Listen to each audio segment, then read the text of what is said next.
The Kayak Bass Nation. Yeah. Welcome to the Kayak Bass Nation. Kayak Bass Nation.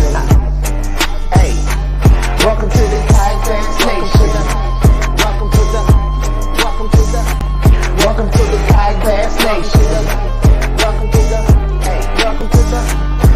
to the Kayak Bass Nation, where we talk about fishing and competition. It's your boy Ox Pippin, aka Ox Fishing.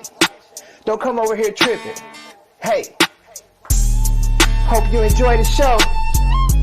Jeff Malott, Lunch Money Lambert, Lego. Hey, welcome to the Kayak Bass Nation. Kayak Bass Nation. Yeah. Welcome to the Kayak Bass Nation. Kayak Bass Nation. Hey. Welcome to the Kayak Bass Nation. Welcome to the Kayak Bass Nation. Welcome to the Kayak Bass Nation.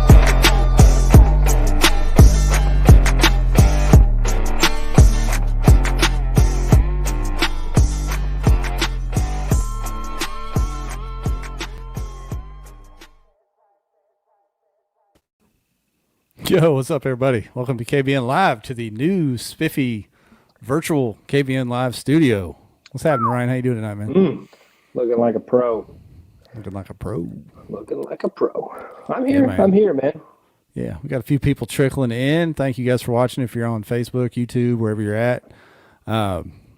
Before we get going, we want to, of course, we've got this new look virtual studio here. We've got some names at the top. We want to give thanks for the people that are supporting the podcast before we get into what we're going to talk about tonight. So first and foremost, the number one kayak fishing outfitter in the nation, I'd say, Dugout Bait and Tackle. What do you want to say about them, Ryan? So the Dugout came on the scene a little over a year ago and really kind of hit the ground running. You know, they jumped in with Hobie and AJ kind of helped guide Jamie on how to, you know, kind of structure his network and his team or whatever. And they really focused on the local scene in the Southeast, and they've gone above and beyond to support it. But not only that, I mean, it's like a family. You know, this weekend, I'll tell a great story about my boy Shane. This weekend, I get a frantic text from Jamie that says, "Call me ASAP." And Jamie's never like that. There's no rush with Jamie Koza ever. So I'm freaking out, and I'm like, oh shit, you know, what's happened? I call him, and he's like, I just got a call from the Coast Guard. So Shane and Rob Will Valderay, they were down off the Keys doing some shooting for our other sponsor, Rebo Sunglasses, and they get an SOS text from Shane's girlfriend's phone, and that's it. And they called Jamie because Shane had been tagging the Dugout on his social media. So they called Jamie, and they're like, hey, you know, do you know anything about this? Do you know where they're at? And Jamie has no clue. So he calls me. So I'm sitting in Jasper, Tennessee, losing my freaking mind, like calling everybody I know in South Florida. One of my buddies runs a songwriters retreat down there, and I'm like calling the hotel owners, trying to find out, you know, who's got boats and who can do whatever. Finally, I called the Coast Guard down there. And they're like, oh, you're calling about Shane? Yeah, he's fine. His girlfriend's phone just got the two side buttons pressed on it in her purse. And I'm like, this boy is, you know, just testing my nerves. Moral of the story, that's a testament to Koza. I mean, he's bought in on the whole kayak fishing community, good, bad, and ugly. So thank you for the support. We had a little group text going, and, you know, you were ready to drive down to Florida yourself and just go figure out what the heck was going on. And then Shane was, when you know, just kicked up, relaxed, everything was fine. I'm a problem solver, Jeff. If you call me with a problem, I'm going to do whatever I can to fix it. You know, I may not have the easy button, but I'll definitely do what I can to fix it. That being said, you know, Revo came on board. They got some awesome content. Rob Will sent me the shots earlier today, man. They did great. Tested out the glasses in the salt. Really impressed with them. So, I mean, we're off to a good start, Jeff. I don't know what happened, but we're doing something right. Yeah, man. And then, you know, of course, we've got the OG sponsor of the show, Western Sun Vodka, the official beverage of KBN Live. Appreciate them, of course. And with next week, I think next Monday, we're going to start a little once a month deal, throwing shades Monday. We're going to throw a pair of shades at you guys for watching. But we're going to do a contest tonight. We're going to give away some stuff. You guys see this cool trucker hat I got on? So I've got some hats, koozies, some other stuff from Revo that I'm going to give away tonight, and it's just a simple like and share contest.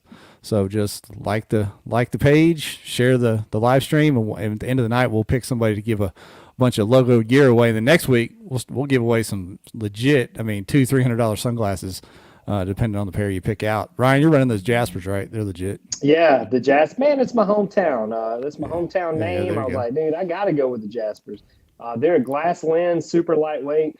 They don't have like the plastic trim stuff that would fall off the Costas. So I'm going to give them a 10 out of 10 so far. Yeah, some of the guys in the comments saying they got their stickers from the giveaway last week, so good stuff. Yeah. Put them on your truck or your kayak or station wagon if you got one like mine, and take a picture and post it so we can see it. But yeah, like and share this. If you're on YouTube, we'll do something. I'm going to send something to the YouTube people. We don't have as big an audience on YouTube, obviously, as Facebook. We're going to get there. I wish all the Facebookers would just go subscribe to that. That way, in case we ever get kicked off Facebook, they'll already be ready and prepared. No, that would never happen, Jeff. You never know. Yeah, they'd be prepared over there. We have too good of a community.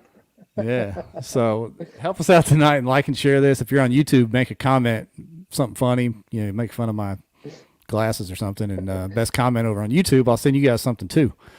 But anyway, good stuff. We want to talk about a little bit before we get our guest in here. We're going to have Jim Davis on, just won the lacrosse event.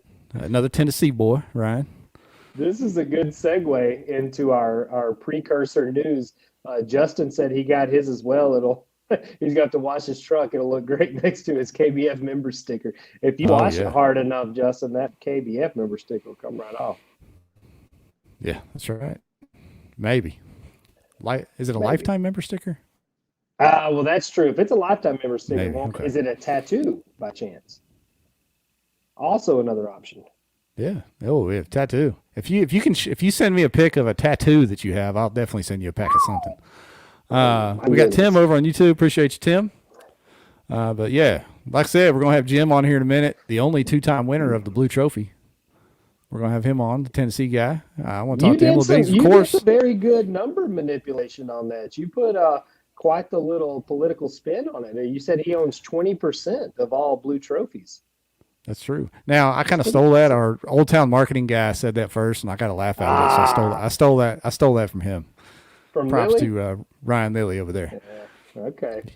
Yeah, but Jim is, of course, an Old Town teammate, so I couldn't be more thrilled that he pulled that off. And Old Town kind of swept the top 5. They had a couple guys in the top 5 up there at the cross. So we'll talk to Jim about that. See how he pulled it off. I saw those white jerseys up there. Is that something? What is it? What is it that Old Town has on the cross? I don't know. They dominated up there. And you know what? I wanted to ask you about this, Ryan, because what I'm noticing is there's like a distinct group almost now you're seeing guys do really well at the Bass events, and you're seeing them on the podium more, and then you're seeing a group in the BOS events. Now there is people that fish both, but you're kind of seeing a group of people excel at one or the other. Is that because of the motor deal, or just 1-day event versus 2-day event, or just coincidence? I think a lot of factors. I think a lot of the people, if you look, congrats to the qualifiers that Hobie just put out for the TOC, and they threw the 50 qualifiers out for the TOC. There wasn't a whole lot of crossover in those of you. You haven't seen a lot of crossover this season, really. Obviously the classic out there, Possum Kingdom event, was kind of stacked as far as a lot of the same names, but for the most part, it's been kind of 2 different groups for the most part, I think. Yeah, it's interesting to see. You see guys like Casey Reed. He's always finishing high in the KBF and Bass events. A few of the guys I noticed that seem to. I tell you who's done well in both is another Old Town teammate of mine. He did good in the cross event. Is Anthony Winkleman. He did good at Pickwick in the BOS event and hit the road and went straight up to the cross and did pretty good up there. So a few guys crossing over, but overall it seems like you're seeing a different group, a different. And we had a silent flex earlier about the BASS event series. Homeboy he gave himself the old pat on the back. He's the self-appointed AOY in the Bass series. They pulled a Central Florida football deal. Remember a couple years ago they named themselves the national champs? Yeah, I mean, Yeah. hey, if you can't beat them, the Yeah. real deal, the real Yeah. deal. The real deal. I think I saw earlier he came up with the math that he would have won AOI. Hell, maybe he would have. I don't know. But that was pretty funny to see somebody come up with that I hope that they when there do. isn't one. I think you need. I mean, for Bass constructive criticism, I think you do need an AOI though. Like you want to give people something to work for. A reason to continue to fish the series. Yeah, for sure. Throw Clifton's comment up there. That's a good one. This one? Yeah. And I've made this analogy a couple times this year. I think Bass is very much structured like what KBF is or was 2 years ago. I see a lot of similarities there. So I Yeah. think that might be why you're seeing more of a draw. Instead, I don't want to say people aren't focused on necessarily the quality of the tournament, but I feel like they are participating because of the name a lot. I guess is what I'm trying to say. Hobie's kind of polarizing to some people. It's a brand, it's a specific Yeah. brand. And I think that turns some people off to the events. I think, KBF and Bass is more kind of an open door that, just anybody getting into kayak fishing wants to participate in. Yeah, I've heard that a time or two that a lot of, even if they'd have named it the Bass Open Series presented by Hobie, it would have been taken differently than the Hobie Bass Open Series. I don't know. But everybody that fishes it now, and it's been around long enough, people know what it is. That's the brand behind the tournaments, but it's open to anyone just like the rest of them, Yeah. I mean, I think it's acceptable. I think it's welcome. Obviously, Bass is pretty new on the scene, so to be successful, you're going to have to do better and change things and evolve to stay in it. But I think they're doing all right. That lacrosse event pulled what was it 90 something 80 upper 80 something like that. Yeah, they did. They were in the 90s. They had in the 90s, and that's with no AOI and a one-day tournament. So that's big. That's big numbers for late in the season like that, Mm-hmm. And I think Bass is kind of at a tipping point right now for next year. I mean, they have the opportunity to make some changes and really, grab a foot. I mean, they've already got a foothold with the brand, but really take a leap if they'll do just a few tweaks, in my opinion. Yeah, they definitely. I mean, we've said it before. They have the potential. They have the reach, the name recognition, the platform. You just want to see them go in. You want to see them go in on kayak fishing. Really promote it. Promote the events, not just on the page, whatever Facebook page, but really push this stuff. I think that's the key to them being successful. It's not necessarily the payouts. They can structure payouts however they want to, but really just promoting the sport, I think, is the biggest deal. And like Josh Evans is saying, you have to listen to feedback. The guys at the top have to listen to the feedback. If you don't, then you're kind of stepping in the same trap that's been out there for years. Yeah, I'm anxious to see what they do. KBF already kind of released their tentative schedule for next year. All-American Series released theirs a week or two ago. I'm anxious to see what Bass and Hobie does. I mean, I think Bass needs to make that change to 2 days and throw in a point system, but we'll see if they do it or not. I don't know. I hope they do. Clifton said they moved Louisville. They did, Clifton. Thank you for that, People's Champ. You allowed Pendergraph to win it from the ramp, son. Yeah. Good job. Yeah, and I think you said before, Ryan, that the championship, they've got that. That's kind of an unmatched spectacle. They just need to get everything else in front of it. I want to see them streamline the actual process of check-in and stuff. The captain's meeting type deal. I'd like to see that run a little more smoothly and maybe not outside in the heat. And then getting the kayak anglers down to the stage to watch their people. That was clutch. And again, thank you to Patrick Malone for we had no idea that he was sick as shit the whole time. And Patrick is running around sweating bullets trying to hurt us down to the stage. So, hats off again. But I suggested maybe do like a dinner before the awards. I have all the anglers together, do a little dinner, meet up, and then just everybody walk in together so there's no confusion. We go in, see the awards, and get out of there. Yeah, especially right now because the fans of kayak fishing are just other tournament anglers like us. It's not like there's going to be 1,000 people. There were some families and stuff in there, but yeah. I mean, maybe 30, 30 people outside of the anglers themselves. So Yeah. We got we got Ryan Backover on YouTube. He said he still runs into people that think you can only fish the BOS out of a Hobie. And that's true. People still think that because of that name. Sure enough. Yep. I mean, I see that on the comments all the time. Probably drives AJ crazy, but they still ask him every time. Yeah, man, regular season, that lacrosse event was the last event of Bass's regular season. Hobie's was 2 weeks ago or a week ago, whenever Pickwick was. KBF's been done since end of August, 1st of September there. So it's championship time everywhere now, huh? Who you got winning AOI for Hobie? I got BDH, man. I got a few. Ooh. I got BDH. That's my homie. Okay. You think he's making that diaper money, huh? I've been knowing BDH since before he had the initials. No, I met him when he first moved to Texas. Good dude. I hope he. Why ain't Ryan on YouTube? He ain't banned. What? Oh, he's talking about back. I thought he was talking about you. I think I'm everywhere. I don't know if they blocked me out on YouTube. I'm not privy to that. He's diversifying, Clifton. Maybe he's protesting Facebook. Who knows, man? Yeah, I don't know, man. I hate to give the kid credit, but I would say I'm going to throw out two names. I think Edwin is just blessed this year. I think he's anointed by something. I don't know what he did, but he definitely he's got a rabbit's foot in his pocket this year. I hope to see that end very soon. But but I think Edwin is somehow gonna sneak around there and pull it off. He's got a lot of knowledge, obviously a lot of just natural fishing ability. I think he's gonna fare pretty well there. And then Drew Gregory, man, you can't sleep on Drew. Somehow, some way, he gets on to fish. Like, he gets in the mix all the time. He's very close to the top, to make a move. You saw him make a move from further back last year. And we saw Jordan Marshall and Ron even jump up there last year into that final top three. There's a ton of shakeup that can happen at the TOC. Like, people look at these numbers and they chase this stuff all year long.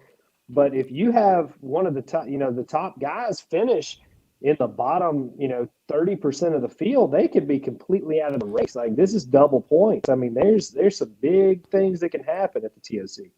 Dude, last year when AJ announced the top three for Angler of the Year, I literally sat in, watching my phone. I was like, damn, AJ done messed up the math or something. There ain't no way. Ain't no way that's how that worked out, But that's how it went down, Like you said, the big moves with the double points. And all of a sudden you had Jordan and Drew and everybody else up there like, what the heck? Jordan's face when he realized that he qualified for Hobie Worlds was my favorite moment of the TOC. It really was. Just like, we're sitting next to each other at the table, and like all of a sudden you just see this weight come down on him. Like, holy shit, I just qualified for Hobie Worlds. Like, it was awesome. Together, you'll probably never get to go. You'll probably have to have like 12 booster shots before you ever leave the country. Face. So, well, yeah. I won't get to go then because I'll have 0 booster shots before I leave the country. Yeah, who knows how that's going to go down? But I can't wait to see it. I mean, the video from the road with you and Marshall at Worlds is going to be unbelievable. So I can't wait to see that. That'll be worth the price of admission right there. We might not come back. I can't wait. I can't wait to watch the TOC. I wish I was there, but I can't wait to. The final standings for that came out. Just missed the cut. Vinny, the commish, just made the cut. Slid right in there and took that spot. So that's going to be fun to watch. I've got a few people I got my eye on to win that. Of course, I'm pulling for you. And pulling for Jordan Marshall, another moderator of the page. The hot stick is Jay Wallen right now. Then I've got a few dark horses I've been watching as well over there. So that's going to be a fun one. And then the big show, the KBF National Championship's coming up. The numbers aren't quite there yet, but there's still going to be a lot of anglers there. Got a lot of eyes on people. Who's your favorite to win that? What are they up to now? 200 something? I looked before we came on. Let me see. I had it pulled up. 248, and I don't know if that's all 3 tournaments combined, or you know what I mean. I don't know if everybody's in every tournament. The way that I read it, so if you look at the entries, that's the actual one for national championship. If you look at the tickets sold, I think that is the multiple crossover tournament. I think it's we know how this shit goes. I think it's a little bit of a marketing ploy, like, oh, we sold 500 tickets to this, but it's really just 200 people. I got you. Finesse. It's a finesse game, Jeff. Sometimes you just got to finesse it. That's what we did. We told Dugout we had 1 million viewers 2 weeks ago, and when you know it, their logo's on top of the page. So that wasn't us. That was a different organization. Turns right. out you actually need to put up the numbers sometimes to claim viewers. So I bet KBF hits 300, 350 by the time they're done. I'm pulling That's from the what I man said. from Arkansas. I think 350's got it. You calling G Money? G Money going pro, huh? G Money going pro. Going to run down. I'm going for G. I'm going for Garrett, man. Okay. Another teammate of mine, of course, a buddy of mine from Arkansas. I've got to go for Garrett. He's all in on the national championship. I don't know why, and I don't want anybody to judge me for this. I hope Lance McWhorter goes down there and just cleans house. I like Lance. Lance is a good dude. Is it because of the last name? It's AJ's uncle. AJ's goofy ass uncle from Texas. I feel like he's gonna go down there and clean up shop, man. I like Lance. Lance he's good energy. He's just a good dude. You met him when we were down there at Rayburn. I mean, he just gives off a good vibe. I like him. I hope he wins. He's got his own little podcast going on Wednesdays now, I believe, with Billy Bones. So get over there and check out Lance, and hopefully he does well. That's always fun. I mean, last year, I know you and I aren't in the KBF Natty these days, but last year we had a hell of a time following Edwin throughout, thinking he was going to win. I mean, it was still fun. It'll still be fun to watch. So Jackson, I'm sorry. I get the young kids confused. The other Edwin. Yeah, the Edwin before Edwin. Jackson's the one. He's got pigment to his skin. Yeah, Jackson. That's how you know the difference. Those guys, man, they've been getting all up in it up there in Carson Newman, man. Edwin cashed a check up on Cherokee. I think Jackson slid back to Indiana and cashed a check this weekend. Young boys still making some noise. Well, doing their thing, man. Then I think the last championship coming up. Of course, there's state championships all over the place. Arkansas here's in a couple weeks. The legendary Lone Star Throwdowns here in a week or two.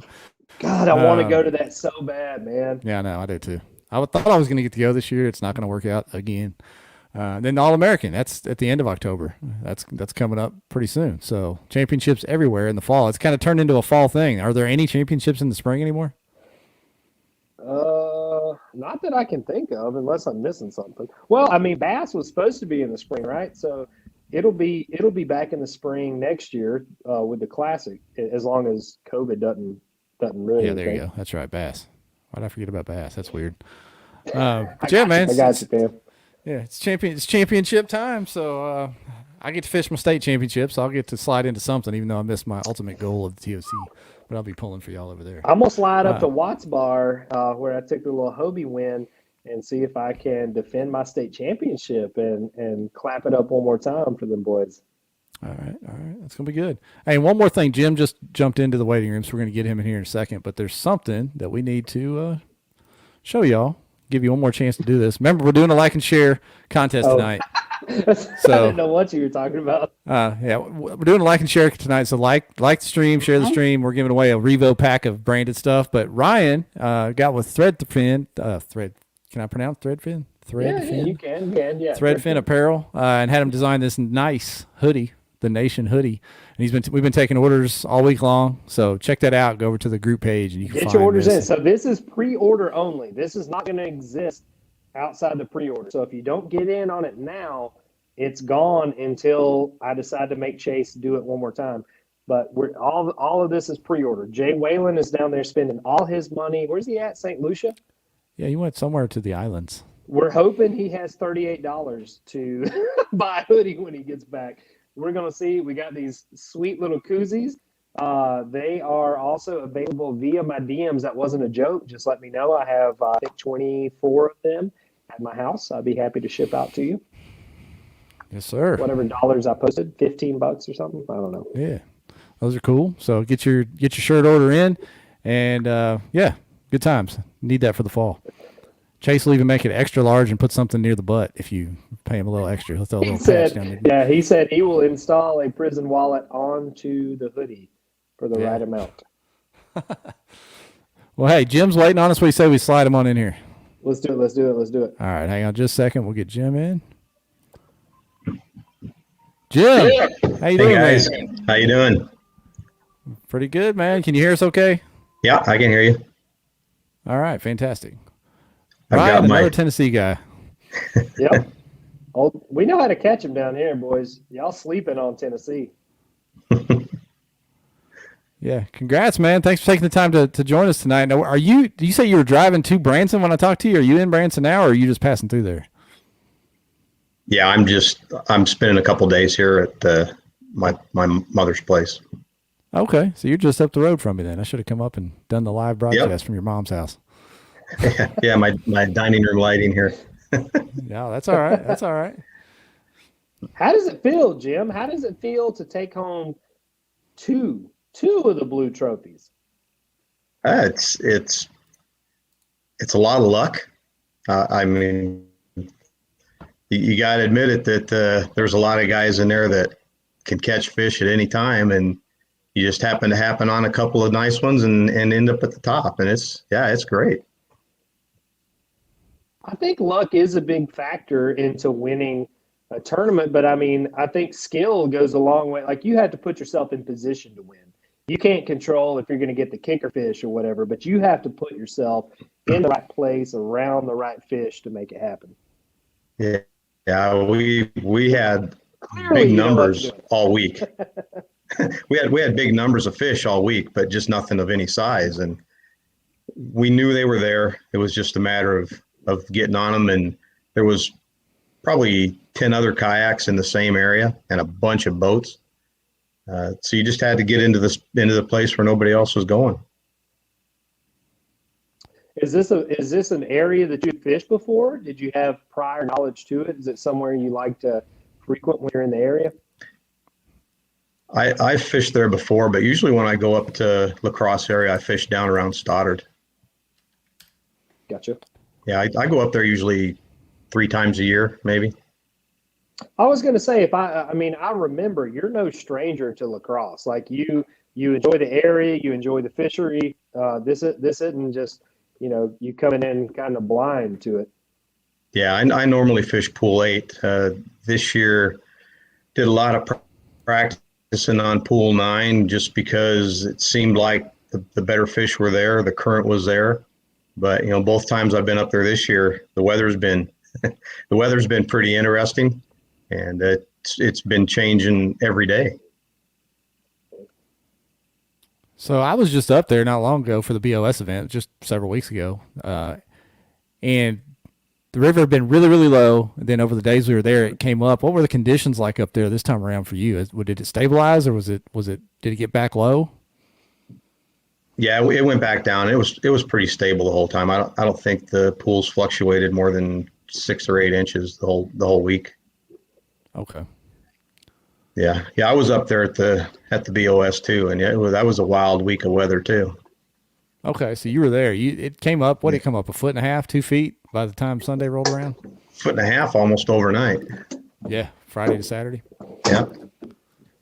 Yeah, I really practiced on Friday up there for the BOS because Thursday the storm kind of blew me off the water, and it kind of threw me for a loop on Saturday when the water came up so much. I wasn't expecting that. It's wild, but I love fishing up there. It's so diverse, and you got to be willing to adjust and try to find those larger bites like you were able to. You said you found the numbers, and that usually isn't a problem up there. It's just finding those right ones, right?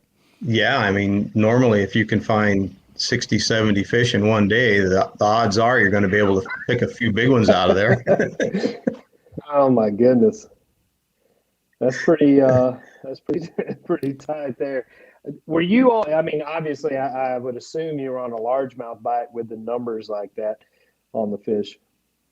Yeah, it was all largemouth. I was in a area that was fairly shallow, had a lot of grass in it, had a couple of areas with pads in it, and the local bluegill fishermen love that area. So, yeah.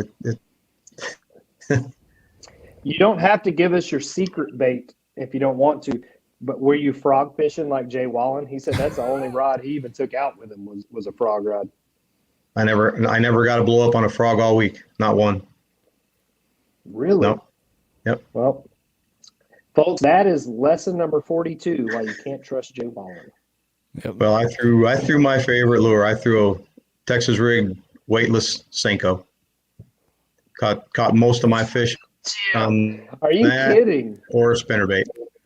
That's Oh 2 weeks my in a row, goodness, Ryan. The man. Cinco No, I doing was- damage. Oh gosh. My big fish came out of 8 inches of water in the dead pads on a weedless sink on a Texas rig Senko. That's 2 weeks I in a like- row. The Cinco wins a national tournament. I like fishing. I like fishing on Gunnersville, especially. I like fishing pad stems with. I usually don't throw a Cinco. I throw what I was throwing on Pickwick, like a Texas rig big TRD, but I don't peg the weight, so the bait will slide back and forth on it. But I Yeah. mean, those pad stems, man, that's the juice right there. I like that a lot. Yeah, I always throw 10 or 12 pound line. I don't throw the big braid. I think the smaller line makes it work a little bit better. And I'll lose a few and break off a few, but yeah. That's I'd awesome. say 10 pound. I throw 10 pound myself when I'm throwing a weightless Cinco. I throw 10 pound on pretty much any finesse style bait because I don't like getting broken off. I don't like throwing anything under 10, to be honest with you. Yeah, there aren't a lot of people that'll throw 10 or 12 in the pads. It'll get No. it done. You guys see Pads hurt Cliff's my comment feelings. right there? Most versatile bait right behind the hammer. Yep. You could probably do pretty good just going around with a Cinco and a jackhammer, to be honest, right? I'll Probably, tell you from a fact, from a career, I can do pretty good with a hammer and a Cinco. If you follow me on Gunnersville in the fall, anywhere, those are the two baits I'm throwing. Period. Yeah, I'll have So- a spinnerbait too, but yeah, that's Okay.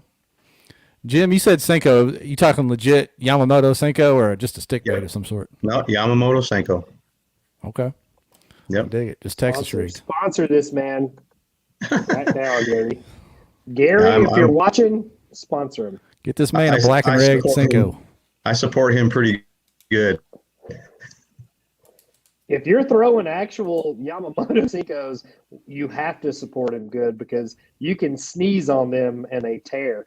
But for some reason, the fish eat them 10-1 over anything else. I don't understand it.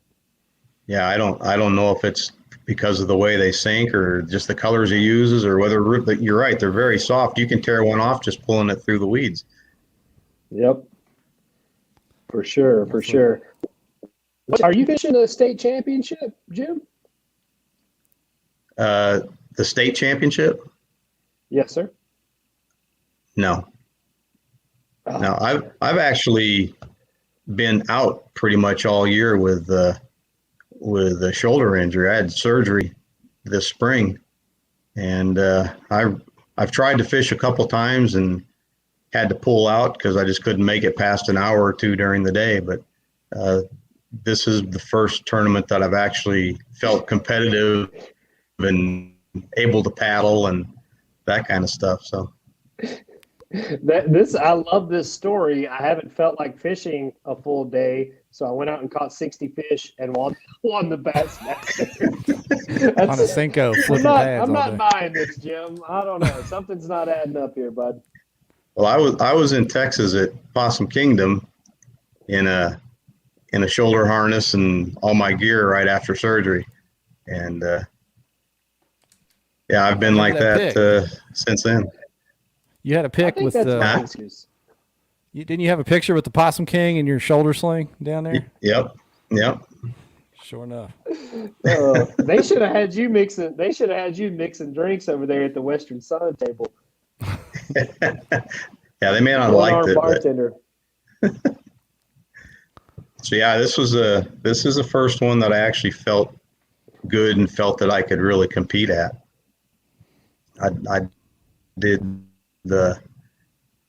the BOS last month up here and did a couple other ones and just didn't feel like I could compete.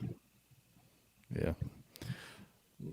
Let me ask you this, Jim. You won the first Bass event, obviously, and you just won the year-end event. Yeah. So you kind of bookended the first 2 years of the BASS Nation Kayak Series, and you fished a few other ones as well, I think, haven't you? Besides these couple, what do you think you would like to see them do going into 22? Do you like to see them change anything? Change their format as far as 1 day versus 2 day, or do you want them to stay in pat how they've been doing things? I honestly like the 1-day events. There's a lot of guys that can't do 2 days. I think there's a lot of people that like 1 days, but I agree with y'all. There needs to be an AOY system. There needs to be some other way to enter other than being in the top percentage in each of the tournaments. Of course, the AOY, that would probably get you there if you were in that percentage. I think they need to add more locations, more tournaments during the year. I don't think 5 is enough to actually determine a good AOY or determine a good championship. I think it'll happen. I think you'll see that.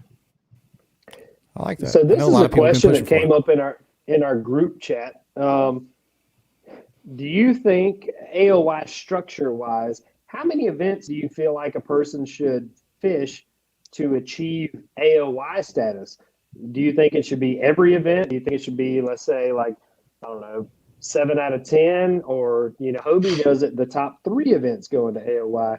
How much do you feel like is enough to win the title of Angler of the Year?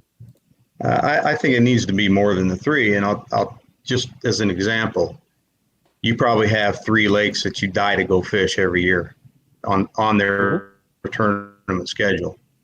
And you've got those 3 lakes dialed in, and so do a few other guys. So you can fish those 3 lakes, use those for your AOI, and you're sitting pretty. But if you have to do 6 lakes, 3 that you're not comfortable with, that kind of evens out the field. And I think it gives everybody a better chance to get into that AOY situation. I like your logic, Jim.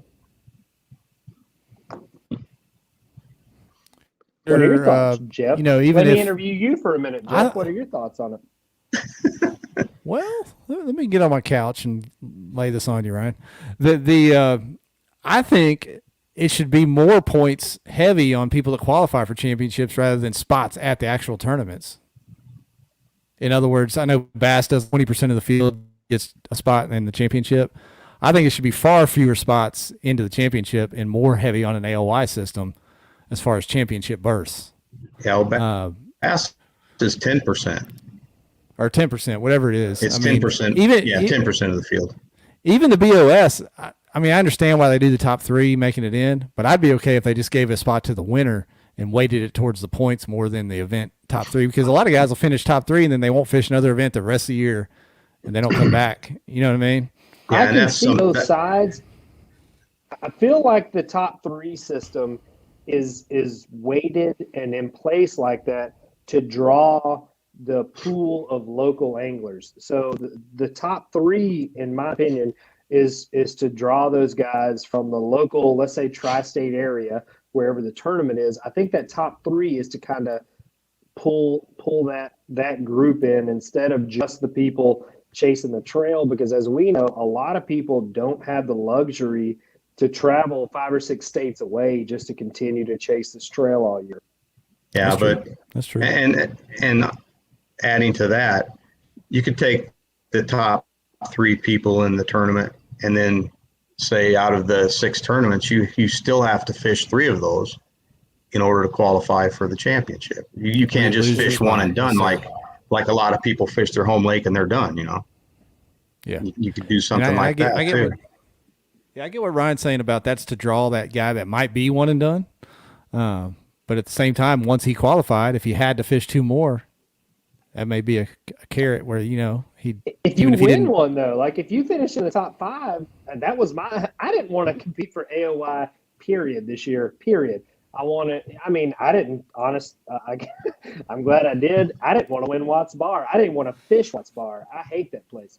But that happened. And then I was like, well, shit, now I've got to go fish 6 other tournaments here and at least give myself a shot at AOY. But if you look at the numbers in the qualifiers, the people that qualified on the top 3, most of them were in pretty high standings on AOY as well, because a lot of them, you know, they are the people that chase this thing all around the country. So I think you get a lot of overlap there, and roll down wise, it really ends up coming down more to the point people that spent the time on the trail.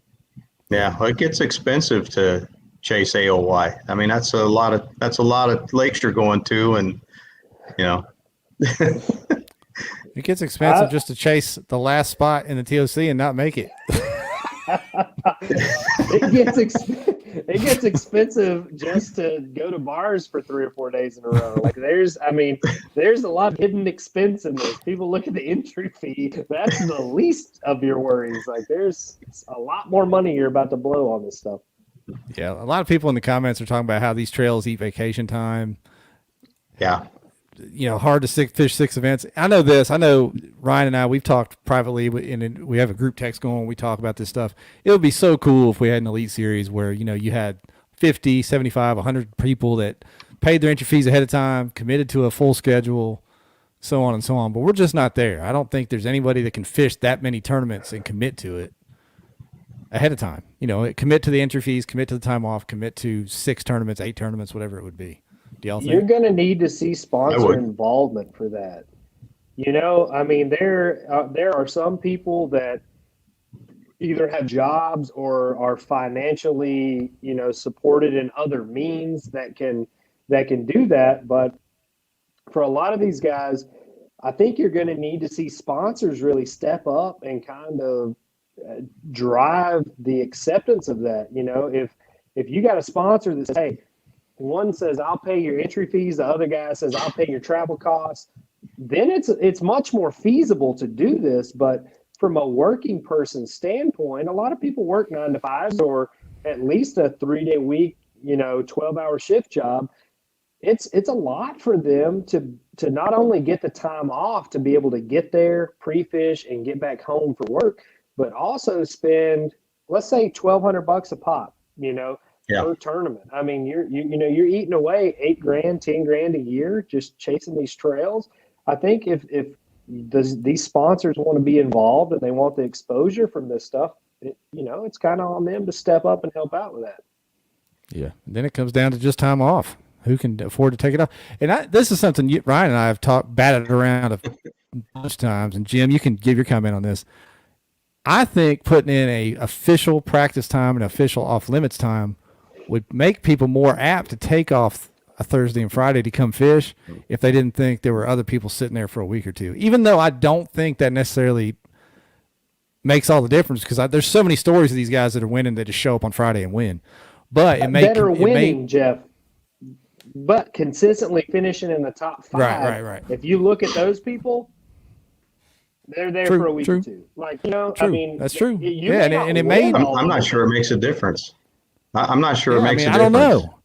The conditions the between final Monday result, the conditions between Monday and Saturday changed so much that the honest truth, Saturday morning when I got in the truck, it was a coin flip to see where I was going, north or south.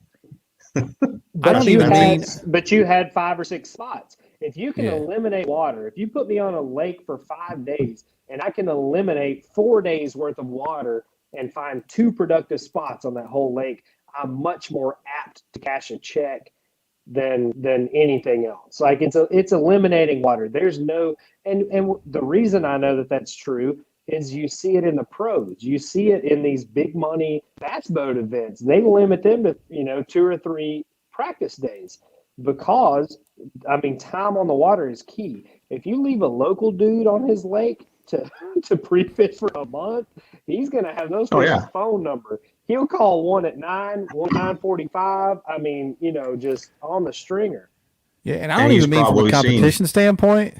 Do you guys think it may turn some people off from signing up, thinking, "Well, I got no chance to compete. These people are there for 2 weeks." Is there that many people that you think it turns off from doing that, or do most people say the hell with it and just show up anyway? I don't think so. Yeah, I don't understand the detriment of it.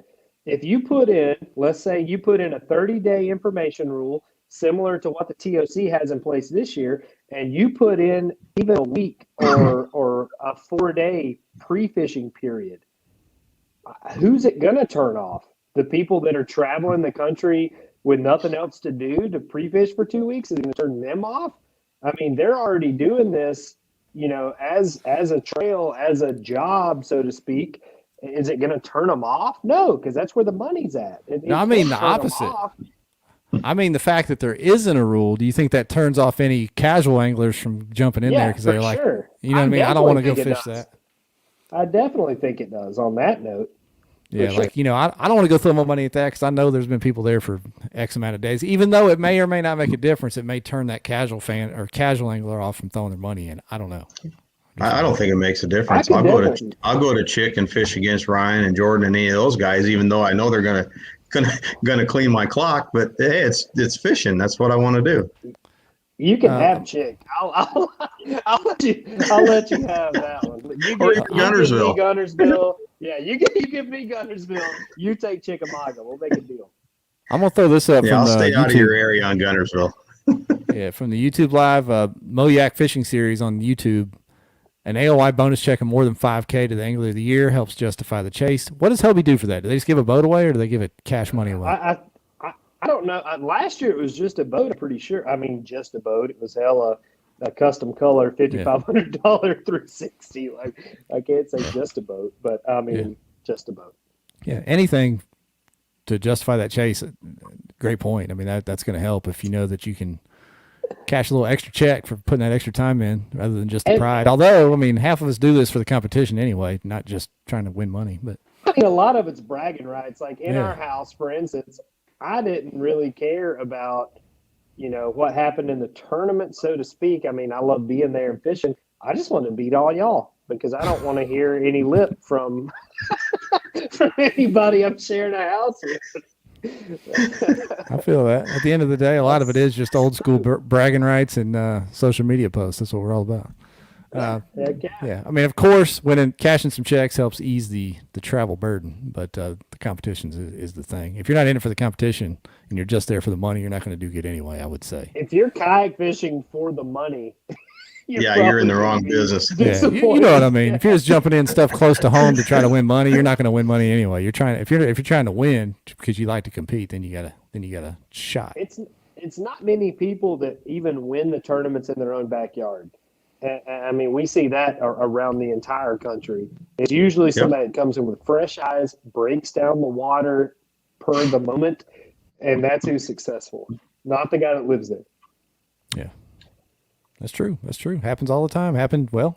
Jim just went up to La Crosse. The Guillermo went from Texas to Tennessee or Alabama, wherever the hell that lake is. He was not in Tennessee. Shut up, Jeff. Wasn't he? He was fishing up by the dam somewhere. Actually, I was going to say, technically, he actually was probably closer in Tennessee than any of the rest of us because we were all in. No, he was in Mississippi. He was in Mississippi. So Jim knows. Jim brought him a sandwich and a bottle of water while he was out there. He knows. Yeah. That's what Pickwick's kind of like La Crosse, Jim. You got to be careful. You got to have 3 different licenses and make sure you got the reciprocal. Boy. It's wild stuff. Well, La Crosse is easy. Just get Wisconsin, and it covers 99% of the water. So, yeah, or just don't get one, right? Yeah. Not me. That was rude. Who are we talking about? Nobody. Just a hypothetical. I bought my Alabama license because I fished Gunnersville already, and I know that they switch over. I buy a sportsman's license every year because duck season, they cut it off right before teal season starts, and they will bust you so fast if they see you with a duck boat in teal season. So I'm like, I got that on auto renew. I ain't worried about Alabama, son. Yeah, I usually have 6, 7, 8 non-resident licenses on me at all times. Yeah.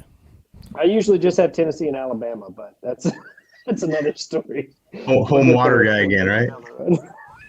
Yeah, those are the 2 states I know I'm going to end up in. So I've got to ask this question, Jim. I know you've been laid up with that shoulder, but one of the cool things, Jim's a teammate of mine, Ryan. So I'm going to go homer on you here. He's an Old Town teammate of mine. When he won Logan Martin, that was a big deal because Old Town had just sponsored that series, and we had a booth at the Classic, and Jim won, and I mean it was just a crazy sequence of events that happened. He ended up on the team there. One of the coolest things they did, let me throw this on the screen, is they actually poured him a custom red and black autopilot that he's rocking right there. Did you use that up at La Crosse, Jim? Yes. Were you in the Predator? Yeah, I used the AP. Yep, and I paddled it a lot up there too. Really? I was going to say, how'd you do with that shoulder, man? Because if you had to paddle it, that had to be hard. No, I said this is the first one I felt competitive at. I didn't hurt all day, and yeah, it's good. Yeah, I paddled it through 8 inches of water for hours. My man, testing that surgery. Did they put horizontal rod storage in it for you? No.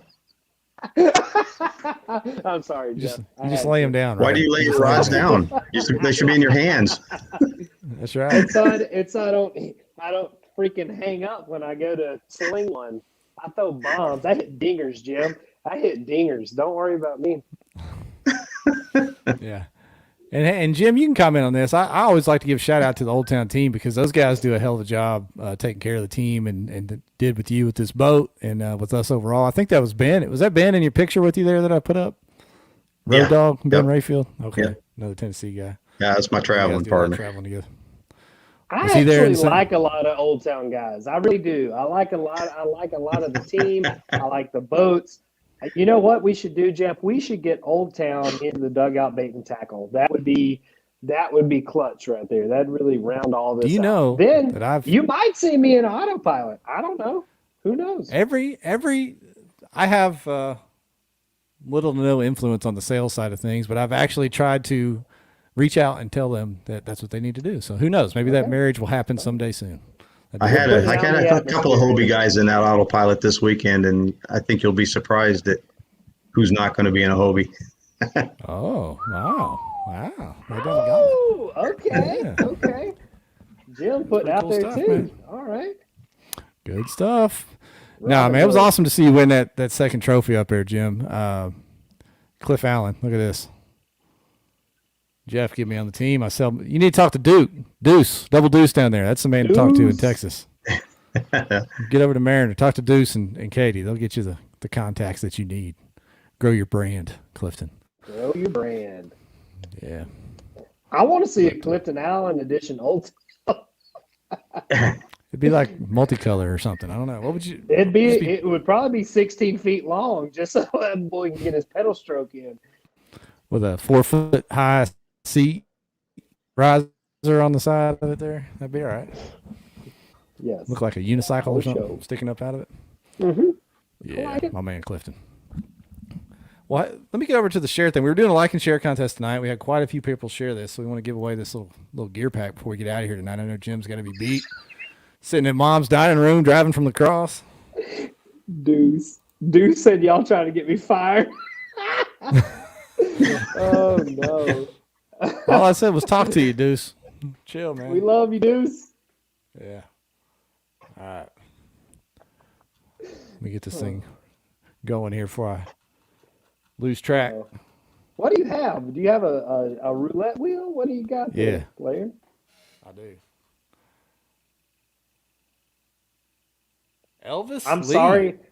I'm sorry. I can't verify this, guys. You just Elvis Lee. You're You're the man. Elvis Lee shared it like 3 times, but he's the man. Elvis Lee. Elvis is in the building. Elvis. Minnesota boy, yeah. Yeah. Is that where he's from? Minnesota? Yeah, I think he was at the tournament this weekend. Okay, Maplewood, Minnesota. Elvis Lee. His profile picture is riding a bike, so he's a peddler in more ways than one. So Elvis, you're the man, and he's in the comments. He actually finished up in the top this week. Okay. I thought Jim straight pulled that just out of nowhere, like Minnesota, eh? Like. There he is. Look at there. All right. He was a top tenner from Minnesota. He was number 9 overall. How about that? He beat Cody Milton. That's saying something. Jim's got a mind like a steel trap, boy. I'll tell you what. All that time laid up with the shoulder, he had time to learn up. It's old, but it's still good. Yeah, that's awesome, man. Todd Gurley finished in front of him there. I thought he was out there playing football or something. Oh, yeah. That was good stuff. So before we let you out of here tonight, Jim, did you talk to Casey or Anthony, any of the Old Town guys? Were you guys doing similar stuff, or were they on totally different bites than you were up there? Well, of course, Ben and I fished fairly close to each other. Anthony was a totally different bite than I was. He was fishing moving water down south. Okay. And primarily going for smallmouth, I think. But yeah, he was fishing moving water. All right. Did you talk to Casey at all? And Was he throwing that shaky head? What was I he talked to doing Casey for a little. I talked to him for a little bit. I'm not sure exactly what he was doing, but it looked like he had a largemouth bite. Yeah, I saw his post. He said he had like over 100 fish too over the days. Yeah, it was catching crazy. huge numbers. You had to wade through 13 and 14-inch fish. You'd catch 20 of those things, and then you'd get one that it was a decent scoreable fish. That's wild. That's crazy. Cross is a wild place. Y'all think we'll see it on somebody's schedule next year? It's on somebody's every year. I don't know. I think they support the kayak community so much. I don't see how someone could not continue to go back there. Yeah, they support the fishing community good. Yeah. You've never been up there? Nope. Lots of grass, lots of weeds. Man. I know. So I heard it's like my kind of fishing. Like you can just slow down and just pick apart that grass, which I do enjoy the idea of. But usually when the tournament is that time of the year, I'm burnt out. Like, to be honest, I'm burnt out by like July. I don't really want to fish anymore until the weather starts to cool off. So it's kind of a mental game for me. Just how far do I want to go? And hopefully I've already accomplished what I set out to accomplish by that time. So it's just a icing on the cake kind of tournament. Yeah, it's cool. It's a cool place to go. I'm curious to see all the schedules or the rest of the schedules come out. I'd like to see some new water show up, but I'm sure there'll be a few old favorites. So I'm anxious to see what happens. I'm sure we'll be seeing them over the next month or two trickle out. I hope everybody goes up there. I'll go up there. Isn't Hobie's coming out next month? Isn't that what I just said? October? Yep. Should be. And I'm sure Bass is right behind. I heard rumors back in the spring that Bass already had theirs wrapped up for like 2 years. Yeah, going they do. forward. I don't know if that was true or not, but okay. Yeah. Hopefully we hear some stuff on them soon too. Maybe we'll have John or somebody on here and talk about it, or Dwayne, Tyler, one of them boys. Sure. We'll have them on here. We'll talk about it as the season winds up. But yeah, awesome stuff, man. Jim, thank you for taking the time to join us tonight, man. I know you're wore out from your road trip. Yeah, no problem. Good to see you guys. Yeah, appreciate it. Congrats again on the win, man. Keep on. We need to take like a Tennessee trophies pick one day and just show everything we got piled up. We'll call Jordan. Y'all ain't gonna have room for that. We'll call Jordan. We'll call Russ Snyder's. We'll call Adam Reiser. We'll make a little mountain out here. Yeah. Yeah. Well, hey, thanks everybody on Jeff. YouTube and Facebook for watching tonight. Awesome show tonight. It was fun. Next week we're giving away the shades, so make sure you're here next week. Shades. I don't know who the guest will be yet, but we're gonna give away some shades. You gonna be back home, Ryan? Or you gonna be on the road again? I'll be in Idaho next week, coming at you live from elk camp. Get ready. That could be wild. All right. Okay. All right. Well, anything you want to say before we go, Jim? Anybody want to shout out? No, just I fish for Frontier along with Old Town, but Brant down there at Frontier in Kingston, he helps us out, all the local guys, quite a bit. And Old Town, like you said, Old Town supports us pretty well. Every tournament I go to, I have a big box of spare parts that if anybody needs spare parts for their boats, I've got most everything. Rod Merritt carries a whole bunch of spare parts with him. You can get whatever you need at a tournament from Old Town while you're there. Yeah, awesome stuff. Ryan, anything else before we wrap it up, dude? That's it. Thank you, Jim, for coming on. Congrats on your win. Thank you to our sponsors, Revo Western Sun and Jamie Coes at the Dugout. We appreciate it. Let's keep it rolling. All right, thanks, guys. See everybody next week.